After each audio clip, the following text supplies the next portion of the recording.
Feast of Saint Joseph the Worker, patron of labor and model of dignified work. Feast of Saint Joseph the Worker, May 1st. This reflection is prepared by Father Abe Francis, pastor at St. Jude Church, Grand Rapids, Michigan, USA. The Feast of Saint Joseph the Worker is celebrated on May 1st each year in the Roman Catholic Church. This feast highlights the dignity of human labor and honors Saint Joseph, the foster father of Jesus, as the model of workers and patron of laborers. Origin and historical context. This feast was instituted by Pope Pius XII in 1955. At that time, May 1st was widely recognized as International Workers' Day, also known as May Day in many countries. It was particularly significant in communist countries, where it had become a symbol of the labor movement and socialist ideologies, often devoid of religious context.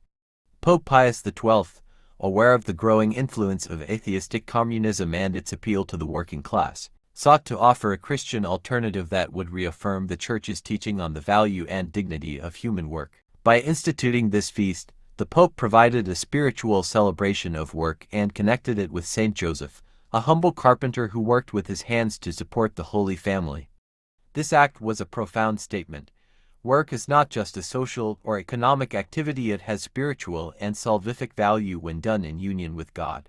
Saint Joseph's role as a worker. Saint Joseph is portrayed in the Gospels as a tekton, a Greek word usually translated as carpenter, but which more broadly means craftsman or builder. He is the silent, faithful worker who provided for Mary and Jesus through the sweat of his brow.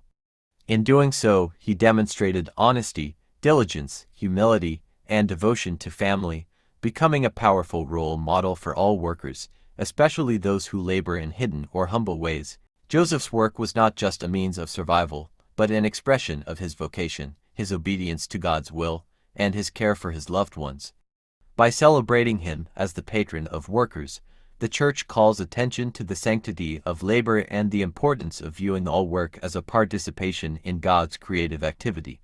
Message of the Feast. The Feast of Saint Joseph the Worker teaches us that all honest labor is honorable, regardless of its prestige or pay. Work should not enslave a person but should serve their dignity and the good of others. We are called to imitate Saint Joseph's virtues: silence, integrity, responsibility, and trust in God. God is present in the everyday efforts of workers, parents, tradespeople, and all who contribute to the flourishing of society through their toil.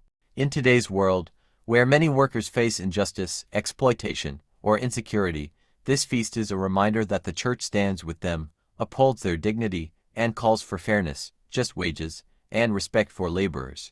Closing thought and question for reflection. As we celebrate Saint Joseph the Worker, let us honor the value of human labor and commit ourselves to justice and compassion in the workplace. Reflection question: how can I imitate Saint Joseph? By bringing integrity, faith, and a sense of vocation into the work I do each day, no matter how simple or hidden it may be.